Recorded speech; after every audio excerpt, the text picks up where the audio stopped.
与此同时，叶晨开着那辆不起眼的雪佛兰，载着紧张忐忑的强仔，来到了扎诺庄园外围。两人从外面能看得出，扎诺庄园里面此时非常热闹，整个庄园灯火辉煌，大量身穿黑色西装的黑手党成员在门口两侧站得笔直，似乎是在等待着什么重要人物。叶晨远远将这些看在眼里，不禁笑道：看来咱们今天来这了。这扎诺家族像是有什么重大活动。强仔吞了吞口水，问叶晨：叶先生，这打眼一看至少有好几百人，咱们两个真的要进去搞事情吗？叶晨笑道：我不是说了吗，要跟他们演一出戏，待会儿你就跟着我，我怎么说你怎么做，看我的眼神行事。说着，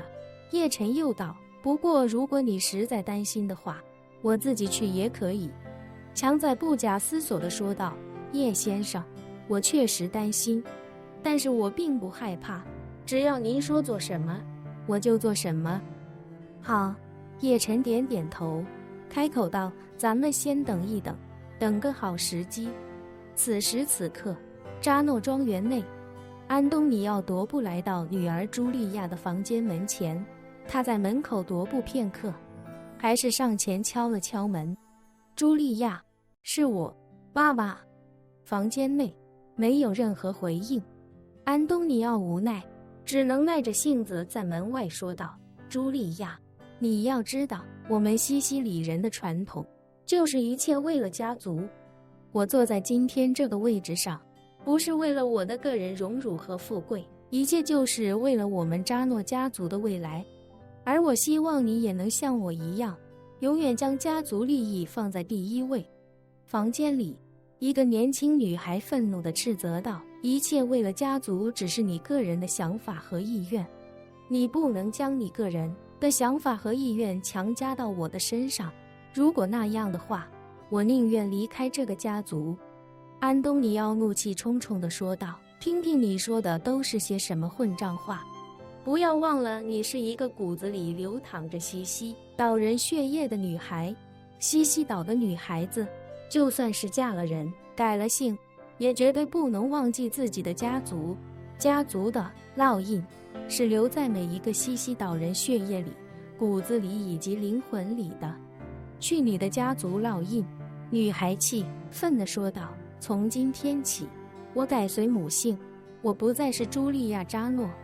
我是茱莉亚·奇里切拉，我早就厌倦扎诺这个姓氏了。你敢！安东尼奥气得在门口奋力地拍打着大门，怒不可遏地吼道：茱莉亚，如果你非要跟我对着干，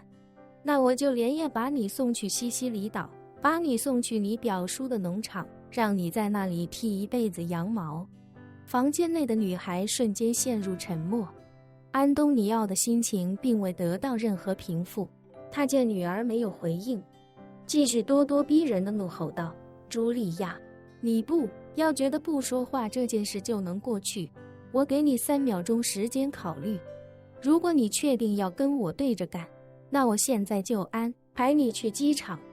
说罢，他提高几分音量，大喊道：1、2。房间里的女孩紧张地大喊：好好好，我听你的，我都听你的。安东尼奥这才稍微缓和几分，冷声道：这还差不多，记住，西西里的女孩一辈子为了家族。里面的女孩无奈至极地说道：好，你说的都对，现在请你先离开，我需要一点时间梳妆打扮。安东尼奥冷声道：我给你10分钟的时间，这10分钟我就在这里等你。女孩只好道：随便你吧，你要愿意等也没有人拦着你。安东尼奥冷笑一声，提醒道：茱莉亚，我劝你最好不要试着爬窗户逃走，因为你的窗户外面我早就已经安排了人手盯在那里了，一旦你从窗户爬出来，他们就会抓住你，直接把你带上车送你去机场。女孩顿时大怒：你这个混蛋！安东尼奥被女儿骂了也不生气，笑呵呵地说道：记住，茱莉亚，西西里的女孩，一辈子为了家族，你背叛家族，就是让我的脸上蒙羞。我宁可让你在西西里剪一辈子羊毛，也绝对不能让你成为家族的耻辱。女孩歇斯底里地吼道：安东尼奥·扎诺，我恨你。安东尼奥道：你可以恨我，茱莉亚，但记住。没等安东尼奥说话，里面的女孩大声喊道：西西里的女孩，一辈子为了家族，我已经知道了，你不要再说了。安东尼奥笑着说道：你知道就好。10分钟后，房门打开，一个身材高挑、棕头发、绿眼睛、身穿白色晚礼服的绝美女孩从房间里走了出来。这个女孩子便是安东尼奥的女儿茱莉亚·扎诺。见到盛装打扮的女儿，安东尼奥不禁称赞道：上帝，茱莉亚，你绝对是西西里岛最漂亮的女孩子。茱莉亚一脸厌恶地说道：我不是西西里岛的女孩子，我出生在纽约，而且我这辈子在西西里岛待过的时间也不到半年，以后我也不想再跟那个破地方有半毛钱关系。安东尼奥嘴角微微上扬，笑着说道：茱莉亚，你还年轻，早晚有一天你会像我一样，深深为自己身体里流淌着西西里的血液而自豪。茱莉亚一脸恶心地说道：那我宁可去医院把我浑身上下的血都换上一遍。安东尼奥摇摇头，感叹道：你的叛逆期比我预想的要长一些，不过不要紧，只要你乖乖遵守我的安排，我不会跟你计较。茱莉亚没再说话，跟随着安东尼奥来到庄园正厅，眼睛一直在四处寻找着什么。时间1分1秒过去，几分钟后，庄园外的黑暗处，强仔忍不住问叶晨：叶先生，咱们究竟在等什么？叶晨笑道：在等一个契机。强仔诧异地问：什么契机？一旁的叶晨眼神中忽然闪过一丝光亮，他指着一辆从扎诺庄园内开出来的黑色轿车，微笑道：那个就是契机。说罢，他打开车灯，一脚油门将车开了出去。而那辆黑色轿车里，身穿一套白色晚礼服长裙的茱莉亚手忙脚乱地驾驶着汽车向外驶去。她刚才故意找机会弄坏了自己的裙摆，然后借着处理裙摆的理由从正厅逃走，然后便在院子里找了这辆没拔钥匙的黑色轿车。此时的她完全不知道自己该去哪，只想着趁没人反应过来，抓紧时间逃离这个地方。可是就在她慌乱将车开出庄园的那一刻，庄园门口的道路上忽然驶来一辆雪佛兰轿车。她下意识想要去踩刹车，可是不知为什么，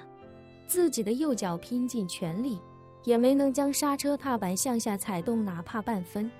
茱莉亚并不知道，她，或者确切地说，是她开的这辆车，刚好是叶晨等待许久的契机，所以她也不管开车的究竟是谁，直接用灵气挡住了刹车踏板和转向柱，让这辆车完全无法减速，同时也完全无法转向。此时的茱莉亚拼尽全力也无法操控这辆车减速或者转向，只能眼睁睁看着这辆车冲出庄园，轰的一声撞在那辆雪佛兰的后备箱侧方。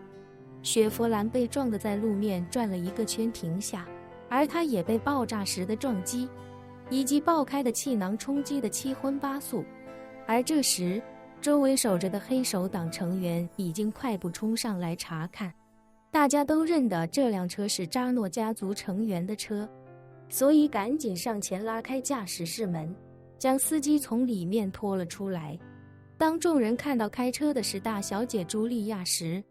一众人不由惊呼：大小姐，怎么是您？茱莉亚甩开他们的手，颓然地坐在地上，一瞬间绝望至极，眼看着马上要逃出升天，谁能想到刚到门口就出了车祸，这下怕是没机会逃走了。万一爸爸得到消息出来，见自己竟然要逃，还不知道要怎么惩戒自己。只要这次不成功，他一定会对自己严加防范，以后再想逃就绝对没机会了。正当茱莉亚慌乱无助，不知如何是好的时候，雪佛兰轿车的驾驶室忽然打开，一个东方面孔的男人走下车，气恼不已地指着他说道：“你到底会不会开车的？我开得好好的，你直接就往上撞，不知道踩刹车吗？”面对指责，茱莉亚只能硬着头皮说道：“对不起，我这车好像出了点问题，刹不住车，刹不住。”叶晨咄咄逼人地说道：“你这是迈巴赫啊？我不信迈巴赫能刹不住车，技术不到家就直说，不丢人。”茱莉亚连连点头，颓然地说道：“你说的对，你放心，你的损失我会赔给你的。”叶晨道：“我靠这辆车养家糊口，被你撞成这样，肯定好几天不能干活了。你说什么也要赔我10天的误工费，至少10万美元。我看你住这么好的房子，肯定不差钱，10万美金对你来说也不算什么，赶紧痛快把钱给了，我还有事要办呢。”周围一众西装革履的西西里黑手党都听愣了，自己怕不是耳朵聋了，这家伙竟然敢在黑手党家族庄园的门口敲诈黑手党家族老大的女儿，还10万美元，就这辆破雪佛兰，10万美元能买一串。于是其中一人当即怒喝道：“混蛋，你他妈的敢敲诈我们大小姐，活腻了吧？”另外，我的新频道历史印记馆已上线，欢迎观看订阅。